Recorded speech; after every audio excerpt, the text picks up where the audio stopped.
शांति। आज 23 फरवरी 2022 दिन बुधवार की साकार मुरली। आइए अब सुनते हैं मीठे बाप दादा के मधुर महावाक्यों को। मीठे बच्चे, तुम प्यार से कहते हो मीठे बाबा, तो मुख में रस आ जाता। ईश्वर व प्रभु कहने से वह रस नहीं आता। प्रश्न, कौन सा धंधा सर्वशक्तिमान बाप का है, मनुष्यों का नहीं? उत्तर, पतित आत्माओं को पावन बनाना, सारे विश्व को नया बनाना, यह धंधा बाप का है। बाप ही पावन बनने की शक्ति देते हैं। यह धंधा मनुष्य नहीं कर सकते। मनुष्य तो समझते हैं भगवान जो चाहे वह कर सकता है, हमारी बीमारी भी ठीक कर सकता है। बाबा कहते हैं, मैं ऐसी आशीर्वाद नहीं करता, मैं तो पावन बनने की युक्ति बताता हूं। गीत, जाग सजनिया जाग। ओम शांति। बेहद का बाप बच्चों को जगाते हैं। माता पिता जिससे सुख मिलने का है वह आकर अंधियारी रात से जगाते हैं। तुम माता पिता के बच्चे हो, जानते हो हम घोर अंधियारे में थे, अब जाग रहे हैं। यूं तो सारी ईश्वरीय फैमिली है, सारी दुनिया के जो मनुष्य मात्र और यह सारी दुनिया है, यह है गॉड फादर की फैमिली। माता पिता गॉड फादर को कहा जाता है। अब गॉड फादर के बिगर अपनी स्त्री के बच्चे कैसे पैदा करे? खास भारतवासी कहते हैं, तुम माता पिता तो यह हो गई फैमिली। वह तो सिर्फ गाते हैं, तुम यहाँ प्रैक्टिकल में हो और गॉड फादर अपनी फैमिली को जगा रहे हैं। जागो बच्चे और बच्चियां, अब रात पूरी होती है, अब दिन आने वाला है। गाते तो हैं ज्ञान सूर्य प्रगटा, परंतु अर्थ कुछ समझते नहीं। भल कितने भी वेद शास्त्र पढ़े हैं, परंतु समझते नहीं। जो समझते हैं वह अच्छी कमाई करते हैं, जो बेसमझ होते हैं वह देवाला मारते हैं। बाप कहते हैं, बच्चे, माया ने तुमको कितना बेसमझ बना दिया है। एक तरफ कहते हो ओ गॉड फादर, दूसरे तरफ कहते परमात्मा सर्वव्यापी। एक तरफ कहते हो सभी मनुष्य मात्र भाई भाई हैं, अथवा हम एक बाप के बच्चे हैं। फिर कह देते जिधर देखता हूं तू ही तू, अर्थात वी ऑल आर फादर्स। अब बाप कहते हैं, बच्चे तुम जानते हो हम आते ही हैं परम धाम से। सभी धर्म वाले किसी ना किसी भाषा में कहते हैं ओ गॉड फादर, तो फादर मदर की फैमिली हुई ना। बाप कहते हैं, जिसको तुम याद करते हो उसका ऑक्यूपेशन तो जानना चाहिए ना। उसने इतनी बड़ी सृष्टि रची, बाप में सारा ज्ञान है, उनको ही ज्ञान का सागर नॉलेजफुल कहा जाता है। कहते भी हैं वह सत्य है, सच बोलने वाला है और सदैव अमर है। अमर कथा सुनाते हैं। अभी तुम जानते हो अमरनाथ शिव बाबा हमको अमर कथा सुनाकर अमर लोक का मालिक बना रहे हैं। जो भी पढ़ने वाले बच्चे और बच्चियां होंगे, किसके बच्चे? माता पिता के। तुम सब पार्वतियां हो, तुमको अमर कथा सुना रहे हैं। आज से 5000 वर्ष पहले पैराडाइज था। सृष्टि का यह नाटक फिरता रहता है। सतयुग त्रेता, नए घर से पुराना घर होता है। स्वास्तिका के भी 4 भाग बनाए हैं। अब तुम्हारी चढ़ती कला है, गाते हैं चढ़ती कला तेरे भाने सर्व का भला। सभी मनुष्य मात्र तमो प्रधान दुख से छूट सतो प्रधान बन जाते हैं। सृष्टि ही सतो प्रधान बन जाती है। परम पिता परमात्मा व सिर्फ ईश्वर कहने से बाबा का रस नहीं मिलता। बाबा कहने से वर्षे की खुशबू तब आती जब अपने को बच्चा समझते। हम बाबा के बच्चे हैं, यूं तो सभी आत्माएं बच्चे हैं, परंतु अभी बाप ने यह रचना रची है। कहते हैं पतित पावन सीताराम। सतयुग में लक्ष्मी नारायण नहीं कहेंगे कि पतित पावन आओ, क्योंकि वह पावन है। साधु संत सब गाते रहते हैं। गांधी जी भी गाते थे, नई दुनिया, नए भारत में नया राम राज्य हो। हाथ में गीता उठाते थे, क्योंकि जानते हैं गीता से ही महाविनाश हुआ और नई दुनिया स्थापन हुई। गीता है सर्वशास्त्रमयी शिरोमणि, गीता माता। अच्छा, माता का पति कौन? भगवान। वही पतितों को पावन बनाने वाला है। भगवानुवाच, कृष्ण को पतित पावन नहीं कहेंगे। मनुष्य तो कभी पतित से पावन बना ना सके। अब तुम मीठे मीठे बच्चे कहते हो आत्मा परमात्मा अलग रहे बहुकाल। कहते हैं महान आत्मा, पुण्य आत्मा। ऐसे तो नहीं कहते महान परमात्मा। फिर अपने को शिवोहम परमात्मा आदि क्यों कहते हैं? पुण्य आत्मा पाप आत्मा कहते हैं, फिर निर्लेप क्यों कहते हैं? तुम ब्राह्मणों ने 84 जन्म लिए हैं। भारत पर ही सारा खेल है, यह शिव बाबा ही समझाते हैं, ब्रह्मा नहीं। ब्रह्मा को तो बैल अर्थात नंदी बना दिया है। फिर भ्रुकुटी में शिव दिखाया है। शिव की सवारी भ्रुकुटी में रहती है।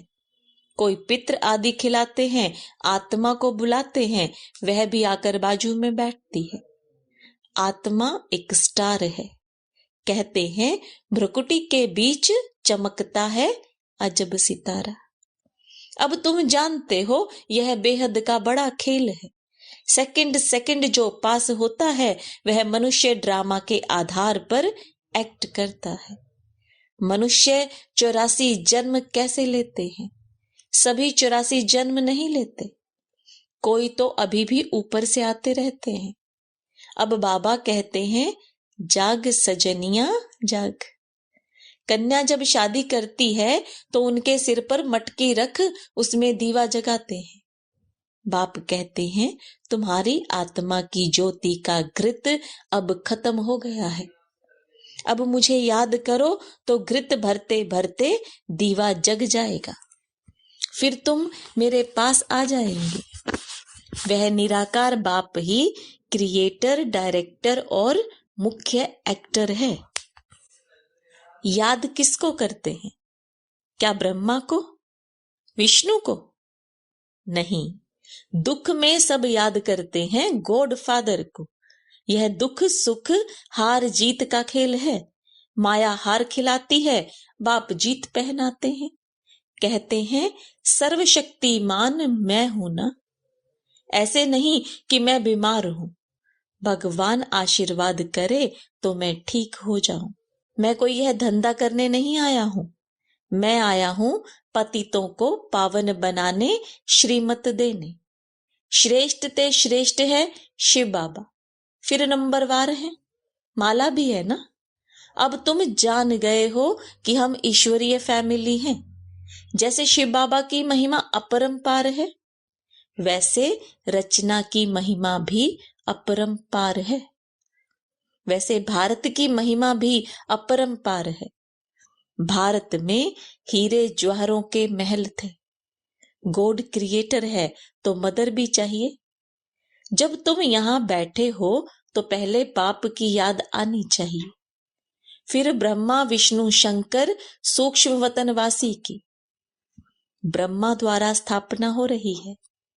इस समय तुम ईश्वरीय फैमिली के हो, फिर दैवी फैमिली बनेंगे, सो भी संगम युग पर। सूर्यवंशी चंद्रवंशी विराट रूप का चित्र भी है। सिर्फ चोटी नहीं दिखाया है। देवता क्षत्रिय, परंतु देवताओं के पहले क्या था? अब बेहद का बाप कहते हैं मन मना भव। मेरे साथ बुद्धि का योग लगाओ और बेहद का वर्षा ले लो। जन्म जन्मांतर लिया है। सतयुग त्रेता तक 21 जन्म बेहद का वर्षा लिया था। अब तो कुछ नहीं है, फिर बाप से लेना है। वह तो कहते परमात्मा नाम रूप से न्यारा है, वह कैसे यहाँ आएगा? अरे गीता में है, श्रीमद् भगवत गीता। भगवानुवाच, कृष्ण को भगवान नहीं मानेंगे, यह सब ड्रामा में नूंद है। भगवान है निराकार ज्ञान का सागर, फिर पीछे जो राज्य करते हैं उनकी महिमा अलग है। सर्वगुण संपन्न, 16 कला संपूर्ण।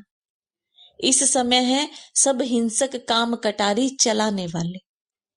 लक्ष्मी नारायण के लिए ऐसे नहीं कहेंगे, वह तो संपूर्ण श्रेष्ठाचारी थे। तो बाप की महिमा अलग है। हर एक मनुष्य मात्र का अलग अलग पाठ है।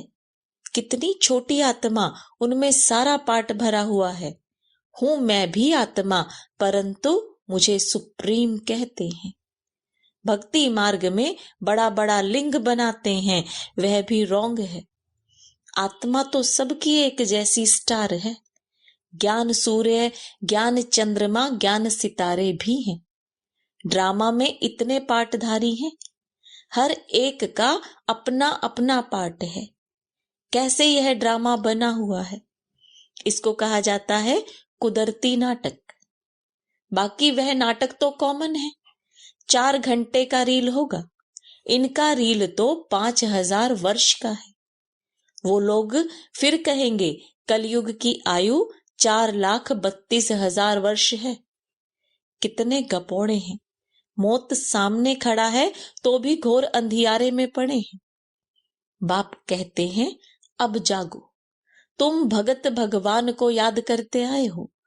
अब बाप कहते हैं भक्ति मार्ग खत्म होता है। मैं आया हूं ज्ञान से सोझरा करने। इस समय मनुष्यों में देखो कितना क्रोध है, लड़ाई ही सीखते रहते हैं। जब रावण राज्य शुरू होता है तब यह सब शुरू होता है। सतयुग में तो है ही राम राज्य। अब बाप कहते हैं मैं तुम बच्चों को राजाओं का राजा बनाता हूं। फिर तुम जब गिरते हो तो पावन राजाएं फिर पतित बन जाते हैं। अभी तो वह भी नहीं है। बाप कहते हैं बच्चे तुम हमेशा समझो कि शिव बाबा इस द्वारा सुना रहा है। जो सुनकर यह महाराजा महारानी बने थे वही अब पतित बने हैं। यह है आसुरी सृष्टि, वह है ईश्वरीय सृष्टि। राम और रावण नाम मशहूर हैं। रावण का अर्थ कोई भी समझते नहीं। नर और नारी दोनों में 5 विकार हैं, तब 10 शीश दिखाते हैं। इसलिए इनको रावण राज्य कहा जाता है। दीपमाला में पूजा करते हैं। महालक्ष्मी को 4 भुजाएं देते हैं, 2 लक्ष्मी की, 2 नारायण की। बाकी विष्णु कोई और चीज नहीं है। अब तुम राजाओं का राजा बनेंगे, डबल सिरताज। इस समय तुम स्वदर्शन चक्रधारी बनते हो। तुम जानते हो हम 84 जन्म लेते हैं। बेहद के बाप से बेहद का सुख, हद के बाप से हद का सुख मिलता है। सतयुग है ब्रह्मा का दिन, कलयुग है ब्रह्मा की रात। प्रजापिता भी जरूर यहाँ होगा। शिव बाबा की संतान तो सब हैं। फिर ब्रह्मा द्वारा ब्राह्मण और ब्राह्मणियां रचते हैं, नहीं तो इतने बच्चे कैसे अडॉप्ट होंगे? शिव बाबा ब्रह्मा द्वारा अडॉप्ट करते हैं। बाप कहते हैं मेरे तो तुम ही हो। अब तुमको नया जन्म मिलता है। डाडे की प्रॉपर्टी तुमको मिलती है। विश्व की राजाई मिलेगी ब्रह्मा द्वारा। ब्रह्मा को सूक्ष्म वतन में दिखाया है, परंतु वहां कैसे मिलेंगे? बाबा को जरूर रथ चाहिए मुरली चलाने के लिए। गीता है भारत का नंबर 1 शास्त्र। बाकी सब शास्त्र हैं बच्चे। पहले है देवताओं की बिरादरी, फिर क्षत्रियों की। जो भी धर्म स्थापन करते हैं वह पहले सतो फिर रजो तमो में आते हैं। जैसे क्राइस्ट आया वह पहले पवित्र था। जब तक कोई विकर्म ना हो तो दंड मिल ना सके। सतयुग में पवित्र आत्मा आएगी, वहां माया ही नहीं तो दुख भी नहीं। हमारे विकर्म तो तब शुरू होते हैं जब वाम मार्ग में जाते हैं। ये समझने की बातें हैं। विक्रमाजीत संवत भी है, फिर है विक्रमी संवत। कथाएं तो बहुत है। मोहजीत राजा की कथा, मोहजीत है लक्ष्मी नारायण। वह है राम राज्य, अभी है रावण राज्य। रावण को जलाते हैं। आधा कल्प राम राज्य, फिर आधा कल्प के बाद रावण राज्य होता है। इस स्वदर्शन चक्र को तुम जानते हो। तुम सब गॉड फादरली चिल्ड्रन हो। डायरेक्ट बाप ने ब्रह्मा द्वारा अडॉप्ट किया है, इसलिए तुमको सिकिलदे बच्चे कहते हैं। अच्छा, मीठे मीठे सिकिलदे बच्चों प्रति माता पिता बाप दादा का याद प्यार और गुड मॉर्निंग। रूहानी बाप की रूहानी बच्चों को नमस्ते। रूहानी बच्चों की रूहानी बाप दादा को याद प्यार, गुड मॉर्निंग और नमस्ते। धारणा के लिए मुख्य सार। आत्मा रूपी दीपक को सदा जागृत रखने के लिए याद का घृत डालते रहना है। याद से आत्मा को सतो प्रधान बनाना है। सदा ज्ञान सोचरे में रहना है। बेहद नाटक अर्थात ड्रामा को बुद्धि में रख स्वदर्शन चक्रधारी बनना है। वरदान। व्यर्थ संकल्पों के तेज बहाव को सेकंड में स्टॉप कर निर्विकल्प स्थिति बनाने वाले श्रेष्ठ भाग्यवान भव। यदि कोई भी गलती हो जाती है तो गलती होने के बाद क्यों, क्या, कैसे, ऐसे नहीं वैसे, यह सोचने में समय नहीं गंवाओ। जितना समय सोचने स्वरूप बनते हो उतना दाग के ऊपर दाग लगाते हो। पेपर का टाइम कम होता है, लेकिन व्यर्थ सोचने का संस्कार पेपर के टाइम को बढ़ा देता है। इसलिए व्यर्थ संकल्पों के तेज बहाव को परिवर्तन शक्ति द्वारा सेकंड में स्टॉप कर दो तो निर्विकल्प स्थिति बन जाएगी। जब यह संस्कार इमर्ज हो तब कहेंगे भाग्यवान आत्मा। स्लोगन। खुशी के खजाने से संपन्न बनो तो दूसरे सब खजाने स्वतः ही आ जाएंगे। ओम शांति।